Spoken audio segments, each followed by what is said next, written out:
चल माझ्याबरोबर. कुठे? आपल्याला जायचंय डॉक्टरकडे आत्ता. चल.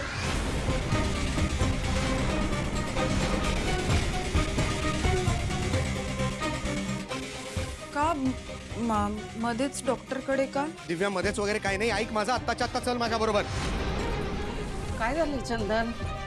काय डॉक्टरकडे चाललाय? हो ना, जे झालं ते झालं आता. नाही हा दिव्या, नाही. झालं ते झालं म्हणून चालणार नाही. नाही चंदन, आपण नाही मी काही ऐकणार नाहीये दिव्या. माझ्या बरोबर चल म्हणजे चल.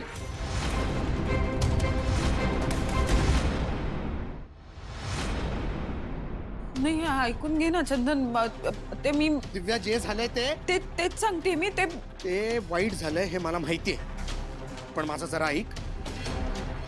आजी, मी आत्ता नेटवर एक गोष्ट वाचून आलोय आणि त्यात असं लिहिलं होतं की असं पोटावर पडून जर मिसकॅरेज झालं म्हणजे बाळ जर गेलं ना तर आईच्या गर्भाशयाला दुखापत झालेली असू शकते. काय? आणि तसं जर झालं ना आजी तर मॅक्सिमम केसेसमध्ये त्या महिलेला परत आई बनता येत नाही. म्हणून मी हिला म्हणतोय की ऐक माझं, चल पटकन डॉक्टरकडे जाऊन आपण विचारू काय चाललंय ते. हो हो होय. दिव्या, मग तुम्ही दोघं जाऊन या डॉक्टरांकडे. होय, जा बाई दिव्या. अगं खात्री करून घेतली पाहिजे आणि नीट चेक करून घ्या बरं का. अरे देवा, मला वाटलं याला खोट्या प्रेग्नन्सी बद्दल कळलं असेल म्हणून डॉक्टरकडे नेतोय. नाही आता काय करू मी? तिकडे गेले तर झालंच सगळं. म्हणूनच देवा मी तुला म्हणतोय की चल आपण आत्ता डॉक्टरकडे जाऊ, त्यांना जाऊन विचारू, सगळ्या गोष्टींची शहानिशा करून घेऊ, म्हणजे पुढे जाऊन आपल्याला कमीत कमी टेन्शन तर नाही येणार यार. अगं उभी काय, तयार हो ना, चल ना पटकन. नाही जायचंय मला. काय?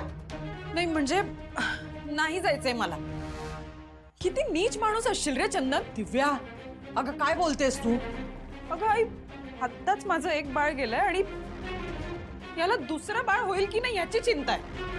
तुला माझी काही पडलेली नाहीये, माझ्यावर प्रेम नाहीये तुझं. अगं प्रेम आहे म्हणूनच तर. काही ऐकून घ्यायचं नाहीये मला. मला वैताग आलाय. आधीच माझी अवस्था अशी आहे आणि आता अजून हे सगळं सहन होत नाहीये मला. काही वेळ मला एकटं राहू द्या. अजिबात कोणी माझ्या मागे यायचं नाही. रोजचं झालंय हे सगळं. दिव्या आजी, जाऊ दे, तिचा स्वभाव माहिती आहे आम्हासनी. पोरीचं काय मध्ये मध्ये सुरू असताना कळत. चंदन, हे बघ तू शांत हो, मी बोलते तिच्याशी. आई मी तिच्या चांगल्यासाठीच तिला सांगत होतो. हो कळतंय, पण